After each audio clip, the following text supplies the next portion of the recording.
அடுத்ததா சொல்கிறார், இது உசூல் சம்பந்தப்பட்ட ஒரு விவாதம். எனவே அடிப்படை விஷயத்துல உசூலுல் ஃபிக்ஹ் என்னவென்று தெரிந்திருக்க வேண்டும், உசூலுல் ஹதீஸ் என்னவென்று தெரிந்திருக்க வேண்டும், அரபு ஞானம் இருக்க வேண்டும், அரபிலே பாண்டித்தியம் இருக்க வேண்டும். இது எல்லாமே அப்துல் ராசிக்கிடம் கிடையாது. எனவே விவாதத்திற்கு வர மாட்டேன் என்று இன்னொரு நழுவல் காரணத்தை ஒரு மழுப்பலாக சொல்லி இருப்பதை நாங்கள் பார்க்கிறோம்.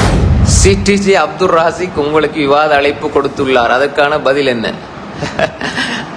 முதலாவது, நீங்க நான் யாரையுமே பேரை சொல்லி எடுத்து அவரை பேசுறதுக்கு நான் விரும்ப இல்லை.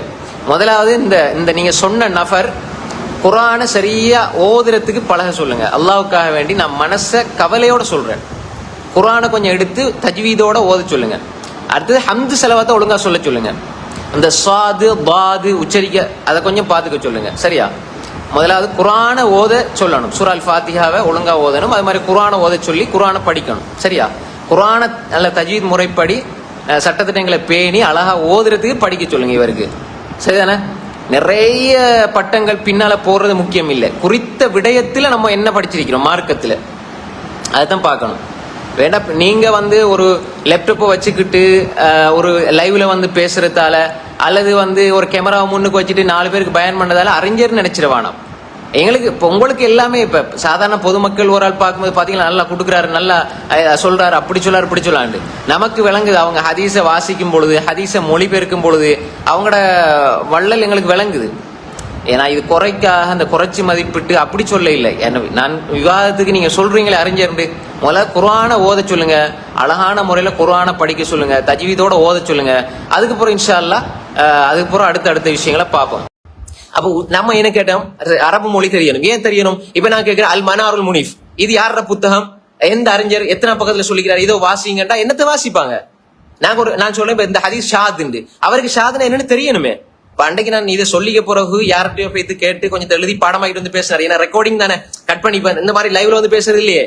இந்த மாதிரி லைவ்ல டைரக்டா பார்த்து பேசலையே. அதை என்ன எழுதி வச்சு பாடமாக்கி அப்படியே என்ன செய்யறது, வீடியோ எடுத்து அப்படி கொண்டு போடுறது. அது நாங்க அதை தவறா சொல்ல இல்லை. நீங்க அதை செய்யுங்க, பிரச்சனை இல்லை. அது உங்களோட விருப்பம்.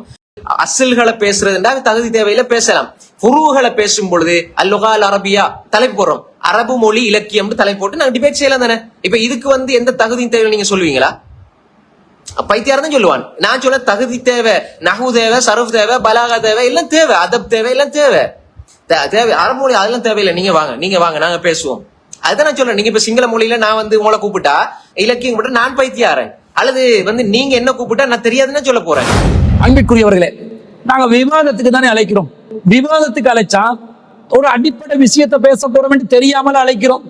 அல் குர்ஆனுக்கு முரண்படும் ஹதீசுகள் சம்பந்தமாக அல் குர்ஆனுக்கு முரண்பட்டால் அறிவிப்பாளர் வரிசையிலே நம்பகமான செய்திகளாக இருந்தாலும் அது மறுக்கப்பட வேண்டும் தான் என்பது நம்முடைய நிலைப்பாடாக வைத்திருக்கும் பொழுது இதற்கான அடிப்படை என்ன, இது எங்கு இருந்து உருவானது, அல் குர்ஆன் ஆதாரம் என்ன, ஹதீசுகள்ல உள்ள ஆதாரம் என்ன, நபித்தோழர்களுடைய நடைமுறை என்ன, அறிஞர் பெருமக்கள் இதனை எப்படி நடந்து கொண்டிருக்கிறாங்க, இந்த வாதம் இந்த நிலைப்பாடு இந்த காயிதா சரியானதா இல்லையா, இது எப்படி தோற்றுவிக்கப்படுகிறது என்பதையெல்லாம் பற்றி தெரியாமல் தான் அவரை விவாதத்துக்கு கூப்பிடுவோமா? இவர் என்ன நினைச்சிட்டாருண்டா, ஒண்ணுமே தெரியாம விவாதத்துக்கு வான்னு கூப்பிடுவோம் என்று நினைச்சு கொண்டிருக்கிறார். எத்தனை விவாத மேடைகள் இது சம்பந்தமா பேசியிருக்கிறோம், எத்தனை பேருக்கு இது சம்பந்தமாக மறுப்பு தெரிவித்திருக்கிறோம், எத்தனை தடவைகள் இது சம்பந்தமாக விளக்கம் சொல்லி இருக்கிறோம். இது எல்லாம் தெரியாம தான் இந்த விளக்கங்கள் சொன்னோமா? உங்களுக்கு அடுத்தது நான் கேட்கிறேன், உங்களுக்கு எதிர்த்தரப்பில் உள்ளவருடைய அறிவு ஞானம் சம்பந்தமாக எதுக்கு தகவல் தேவை? ஒருத்தன் உங்களுக்கு எதிராக சவால் விடுகிறார், நீங்கள் ஒரு அசத்தியவாதி, நீங்கள் ஒரு வழிகேடன், நீங்கள் ஒரு போலி ஆலிம்சா என்று சொல்லி ஒருவர் சவால் விடுகிறார். கொஞ்சமாவது மானம், ரோசம், சூடு, சொரண, வெக்கம் இருந்தால் இந்த சவாலை முறியடிக்கிறதுக்கு எனக்கு எதிராகவே நீ பேசுகிறாயா, இரு ஒன்னு 2 பாக்குறேன், விவாத களத்தில் உன்னுடைய ஞானத்தை எந்த அளவுக்கு நீ தகுதியில் இருக்கிறாய் என்பதை நான் நிரூபிக்கிறேன் என்று முன் உங்களோட ஞானத்தை நிலைநாட்டி, நம்முடைய அறியாமையை நிலைநாட்டி, நம்முடைய தகுதியின்மையை மக்களுக்கு நிரூபித்து காட்டி பார்த்தீர்களா, எனக்கு முன்னால் அவர் ஒன்றும் இல்லை என்று நிரூபிச்சுட்டு தானே போயிட்டு இருக்கணும். அதை விட்டுட்டு எப்படி ஓடுறாங்கன்னு பாருங்க.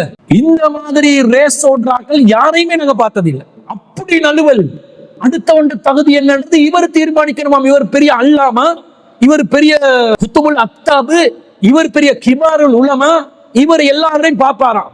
பார்த்து எனக்கு எதிராக வருகிறார், உங்களுடைய தகமை என்ன, இது சரி வராது, இது சரி வரும் என்று தீர்மானிக்கிற அதிகாரத்தை உங்களுக்கு யாரு கொடுத்தா? உங்களுக்கு என்ன தகுதி அதுக்கு இருக்குது? உங்களுக்கு எந்த அவசியமும் இல்லை. வருகிறார்களா, சத்தியம் அசத்தியம் என்று வருகிறதா, உங்களுடைய சத்தியத்தை நீங்க நிலைநாட்ட வர வேண்டும். அதை விட்டுட்டு இவருக்கு அரபு தெரியாது, இவருக்கு ஞானம் இல்லை, எனக்கு தான் எல்லாம் தெரியும் என்று மார்த்தட்டி கொண்டு கிபிரியத்தோடு மமதையோடு பல சலப்புகளை சேர்ந்த உலமாக்களை பார்த்திருக்கிறோம். இவரை போல இந்த முர்ஷித் அப்பாசி என்ற ஒருவர் வந்தார். இதே ஒரு டிசைன் தான் இது. முர்ஷித் அப்பாசியுடைய 2.0 டிசைன்ல வந்திருக்குது. இவங்களை விட, இந்த முர்ஷித் அப்பாசியை விட, இந்த முஃபாரிஸ் ரசாதியை விட சலஃபு ஆலிம்கள் மத்தியிலே மார்க்க ஞானம் உள்ளவர்கள் இருக்கிறார்கள். அவர்கள் கூட இந்த வழிமுறையை கையாள மாட்டாங்க. அவங்க விவாதம் பண்ண திராணி இல்ல, நமக்கு தைரியம் இல்ல, அதுக்கு நமக்கு இஸ்திகாமத் இல்லை என்று ஒதுங்கி இருக்கிறார்கள். ஆனா எதிர்த்தரப்பில் உள்ளவங்க ஒண்ணுமே தெரியாதாக்கள், அவங்களோட நாங்க விவாதத்துக்கு போறதா, இப்படி கிபிரியத் பிடித்து யாரும் ஒதுங்கியது இல்லை. இவர் தான் இவ்வளவு தடுமாறுகிறார். எல்லாம் தெரிஞ்சவர் என்று சொல்கிறாரே. இந்த மார்க்கத்துல எல்லாம் தெரிந்த யாரு இருக்கிறார்? எனக்கு தான் எல்லாம் தெரியும், இந்த மார்க்கத்துல எல்லாத்தையும் நான் A to Z ஃபில்டர் பண்ணி மிக சரியாக சொல்லிக் கொண்டிருக்கிறேன், நான் தான் அறிவாளி, நான் தான் அறிஞர் என்று சொல்லக்கூடிய நிலையில் யார் இருக்கிறார்? யாராவது ஒரு மனிதர் இருக்க முடியுமா? அல்லாஹு ரப்புல் ஆலமீனை தவிர இந்த உலகத்துல அனைத்தையும் அறிந்தவன். எதை கேட்டாலும், குர்ஆன் சொன்னாலே எதை கேட்டாலும், எங்கு கேட்டாலும், எப்படி கேட்டாலும் தவறே வராமல், எந்த பிழையும் வராமல் 100க்கு 1000 மடங்கு சரியாக மட்டுமே சொல்வேன் என்ற தகுதியில யார் இருக்கிறா? யாராவது ஒருத்தரை காட்ட முடியுமா? அப்ப இவர்களுடைய நிலைப்பாடின்படி விவாதம் என்பது இந்த உலகத்தில் நடத்தலாமா என்ற தகுதி வாய்ந்தவர்கள் என்றது யாருமே இல்லாம போவாங்க. 12வது அத்தியாயத்துல 76வது வசனத்துல அல்லாஹ் சொல்கிறான், ஒவ்வொரு அறிந்தவனுக்கு மேல் இன்னொரு அறிந்தவன் இருக்கிறான், எல்லாரும் அறிவில் பூர்த்தியானவர்கள் அல்ல அல்லாஹ் சொல்கிறான். ஆனா முஃபாரிஸ் ரசாதி என்ன சொல்கிறார்? எனக்கு எல்லாம் தெரியும், எதிர்த்தரப்பில் உள்ளவங்களுக்கு ஒன்றும் தெரியாது, எனவே நான் விவாதிக்க மாட்டேன் என்றா, இதுதான் இபிலிஸுக்கு பிடித்த தலைக்கணம்.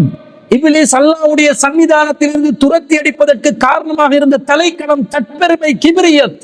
இந்த கிபிரியத் அப்படியே முஃபாரிஸ் ரசாதி அவர்களுக்கு இருப்பதை நாங்கள் பார்க்கிறோம். இந்த மாதிரி கிபிரியத் பிடித்து அலையக்கூடியவர்களுக்கு மூசா நபி அலைஹிஸ்ஸலாத்துக்கு ஹிதர் அலைஹிஸ்ஸலாம் அவர்கள் ஒரு அறிவுரை சொன்னார்கள். அந்த அறிவுரை தான் இந்த தலைக்கணம் பிடித்த முஃபாரிஸ் ரசாதிக்கும் நாங்கள் சொல்லிக் கொள்ள விரும்புகிறோம். உங்களுக்கு தெரியும், மூசா அலைஹிஸ்ஸலாத்துடைய சமூகத்துல கேள்வி கேட்கப்படுகிறது. ஃபஸுஇல அய்யுன் நாஸி அலமு, மனிதர்கள் அதிகமாக அறிந்தவர் யார் என்று மூசா நபியிடம் கேள்வி கேட்கப்பட்டுச்சு. ஃபகால, அவர் சொன்னார், அது அலமு, எனக்கு தான் எல்லாம் தெரியும், நான் தான் அதிகம் அறிந்தவர் என்று சொன்னார். அல்லாஹ் தஆலா இதுக்கு என்ன செஞ்சான்? ஃபஅதல்லாஹு அலைஹி, அல்லாஹ் மூசா அலைஹிஸ்ஸலாத்தை கண்டித்தான். இதுலம் யுரத்துல் இல்ம இலைஹி, இது பற்றிய அறிவு அல்லாஹ்வுக்கு தான் உண்டு என்று அவர் சொல்லாமல் மறுத்ததனால அல்லாஹ் கண்டித்தான்.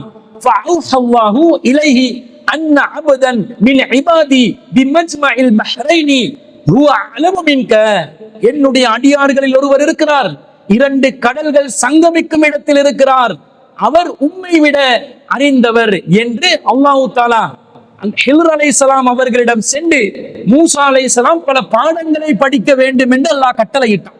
இது சூரத்துல் கஹ்ஃப்ல இது சம்பந்தப்பட்ட வரலாறு வருது. மூசா அலைஹிஸ்ஸலாம் அவர்கள் செல்கிறார்கள், நிறைய படிப்பினைகளை பெற்றுக் கொள்கிறார்கள், பல இடங்களில் பொறுமையை இழக்கிறார். கடைசியில ஹிதர் அலைஹிஸ்ஸலாம் அவர்களும் மூசா அலைஹிஸ்ஸலாம் அவர்களுக்கு மத்தியிலே ஒரு பிளவு ஏற்படுகிறது. இதற்கு பிறகு நாங்கள் பிரிந்து கொள்கிறோம் என்று சொல்லப்படுகிறது. அந்த சம்பவத்துல அவர்கள் கடல் பயணத்துக்காக வேண்டி ஒரு மரக்கலத்தில் ஏறிக்கொள்வார்கள். ஏறிக்கொள்ற நேரத்துல ஒரு சிட்டுக்குருவி அந்த மரக்கலத்துல வந்து விழுந்து அது எழுப்பி என்ன செய்து, அதனுடைய சொண்டால், அதனுடைய அலகால் கடலிலிருந்து ஒரு சொட்டு தண்ணீர், 2 சொட்டு தண்ணீரை குடித்துக் கொள்கிறது. அந்த நேரம் மூசா அலைஹிஸ்ஸலாம் அவர்களை பார்த்து ஹிதர் அலைஹிஸ்ஸலாம் அவர்கள் என்ன சொன்னார்கள்? ஃபகாலல் ஹலிரு, ஹலிர் அலைஹிஸ்ஸலாம் அவர்கள் சொன்னார்கள், யா மூசா, மூசாவே, மா நகஸ இல்மி வ இல்முக மின் இல்மில்லாஹி, உமது அறிவும் எனது அறிவும் அல்லாஹ்வுடைய அறிவுக்கு முன்னால் எத்தகைய நிலையில் இருக்கிறது தெரியுமா? இல்லா கனக்ரதி ஹாதல் உஸ்பூரி ஃபில் பஹரி, இந்த சிட்டுக்குருவி கடலிலிருந்து எவ்வளவு தண்ணீர் குடித்ததோ அந்த அளவுக்கு குறைவாகத்தான் இருக்கிறது. கொஞ்சம் போல அறிவுதான் மிகப்பெரிய உறுதிமிக்க நபியாக இருந்த மூசா அலைஹிஸ்ஸலாம் அவர்களுக்கும் அதற்கு பிறகு ஹில்ர் அலைஹிஸ்ஸலாம் அவர்களுக்கும் இருந்தது என்று இந்த செய்தியின் ஊடாக அல்லாஹ் ரப்பல் ஆலமீன் சுட்டிக்காட்டுகிறார். இந்த செய்தி சஹீஹ் புகாரியில 122வது செய்தியா பதிவு செய்யப்படுது. சயீத் பின் ஜுபைர் ரலியல்லாஹு அன்ஹு அவர்கள் இதை அறிவிக்கிறார்கள். அப்ப அறிவு ஞானம் என்பது குறைவாக வழங்கப்பட்ட உண்டு. இந்த குறைவாக இருக்கக்கூடிய அறிவு ஞானத்தை வச்சு கொண்டு எல்லாமே தெரிஞ்ச மாதிரி பில்டப்ப காட்டுறீங்க பாருங்களேன். அல்லாஹ் இந்த விஷயத்துல உங்களை தண்டிக்க நினைத்தால் தப்பித்துக் கொள்ள முடியாமல் போகும். அல்லாஹ்வை அஞ்சிக் கொள்ளுங்கள். உங்களுக்கு விவாதிக்க முடியலையா? விவாதிப்பதற்கு தைரியம் இல்லையா? விவாத களங்கள் சம்பந்தமாக அனுபவம் இல்லையா? இப்படி பொத்தி கொண்டு ஓரமாகிறோம். அதை விட்டுட்டு அவங்க அப்படி இவங்க இப்படி, இவங்களுக்கு அது தெரியாது, அவங்களுக்கு இது தெரியாது, என்னத்தை சொன்னாலும் உடனே ஒரு கிதாப சொல்றது. அல் மனாருல் முனீஃப் தெரியுமா இவருக்கு? அதே போன்று செய்துல் ஹாத்திர தெரியுமா இவருக்கு? ஜாதுல் மஆத தெரியுமா? ஃபத்துல் பாரிய தெரியுமா? அல் மௌகூலா இவருக்கு தெரியுமா? இது ஒண்ணும் தெரியாது. இவருக்கு ஒண்ணுமே தெரியாது. இந்த கிதாபுகள் எல்லாம் இவருக்கு வாசிக்க தெரியாது. அப்ப நான் இவரோட என்ன விவாதம் பண்ணேன்னு கேட்கிறாங்க. அன்பிற்குரியவர்களை கொஞ்சம் புரிந்து கொள்ளணும். உலகத்தில் உள்ள ஆயிரக்கணக்கான கிதாபுகள், இஸ்லாமிய மார்க்கம் சம்பந்தப்பட்ட இஸ்லாமிய துறையில் உள்ள ஆயிரக்கணக்கான கிதாப் இருக்குது. இந்த கிதாப் எல்லாத்தையும் வாசித்து கரைத்து குடித்து மனனம் செஞ்சு அதுல தப்சீர்களை விளங்கிதான் உட்கார்ந்து அசத்தியத்தை முறியடிக்கணுமா? இந்த உலகத்துல எல்லா கிதாபுகளையும் வாசித்து ஒரு அறிஞரை காட்டுங்க, யார் இருக்கிறா? எல்லாத்தையும் வாசித்து எல்லாத்தையும் விளங்கி எல்லாத்தையும் கரைச்சு குடிச்சு எல்லாத்தையும் மனனம் செஞ்சு எதுல எது கேட்டாலும் எந்த கிதாபுல எதை பார்க்க சொன்னாலும் உடனடியா இப்படி யாராவது இருப்பாங்களா? வாசிப்பு என்பது அவங்களோட சக்திக்கு உட்பட்டது.